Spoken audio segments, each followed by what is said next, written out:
Ça reste pour pas envie passer un petit moment au calme, loin de toute bagaille, l'arrivée, génie pas du cos. Mais bon matin t'as là, mercredi 22 juin, la commission BTP la région Martinique tenait 4 chantiers pour visiter. C'est pour ça yo batché pour constater qui m'en y travail là t'es qu'avancé, j'y quand l'embouchi la rivière salée. Parce là l'applique à tomber, l'eau a monté, avec l'auto papé roulé encore. Donc le curage a été fait donc, après la zone des palétuviers. Il y avait des atterrissements de sédiments qui ont été enlevés et posés de part et d'autre de la rivière. Et la troisième zone consistait en 1400 mètres d'enlèvement des jaccentes d'eau. Alors ça c'est la plus grosse plaie de la rivière parce que 1,4 km. Ouais. Et c'était, si vous avez vu les comptes rendus, c'était complètement bouché. 1,4 km et ce curage a permis de descendre 2,50 m pratiquement le niveau. Visite là important les membres commission parce que pewa epizio qui ça qui a dit dans les dossiers yoa.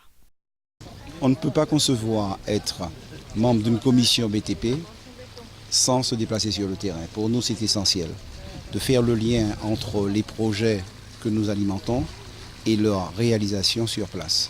C'est une manière pour nous de venir nous rendre compte en termes d'évaluation de la façon dont les choses évoluent. Ça, c'est une première chose. Et c'est vrai que sur un chantier comme celui-là, au niveau de la rivière Salée, je réalise combien le président de la région avait eu raison de prendre en charge ce dossier, même si la compétence ne nous revient pas de manière directe, tellement il était urgent d'agir.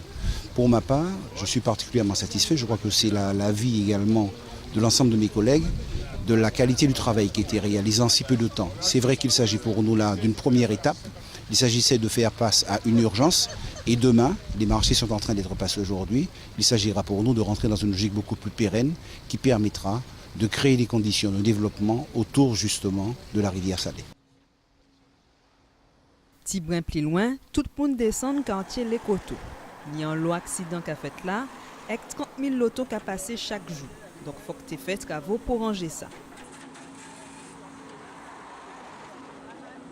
Donc, ces travaux consistent en un élargissement de la RN5, une mise à 2 fois 2 voies. Donc, entre Logier, l'échangeur de Logier jusqu'à l'échangeur de Les Coteaux. Donc, par rapport à avant, donc, ce sera une mise à 2 fois 2 voies de la route nationale 5 sur cette portion et également une séparation des flux de circulation par une GBA, une glissière béton armée. On a profité de ces travaux pour enfouir des réseaux EDF. 11 mètres. C'est où le thème au tête à monter avant de faire un rond-point en l'air par côté 4 croisés François. Les conseillers régionaux avec Maire François, Maurice Antis rejoignent la commission TP gardé le travail là qui était cavinian. Au niveau technique, il y a un soutènement relativement important de 11 mètres de haut qui est réalisé en terre armée et avec des remblais relativement importants pour pouvoir ramener l'ensemble du giratoire à niveau.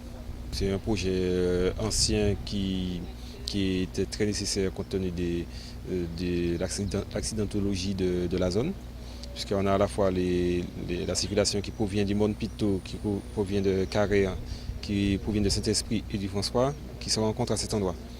Donc en fonction des heures de pointe, ça provoquait des embouteillages très importants. Andy Miyapita visite la TK Bout, pas Pelletier. Là, il y a la route à 2 voies pour passer moins embouteillage. Au final de compte, c'est 22 millions d'euros conseil régional là mettez là pour moun ka roule l'auto Martinique, pesa pli à l'aise.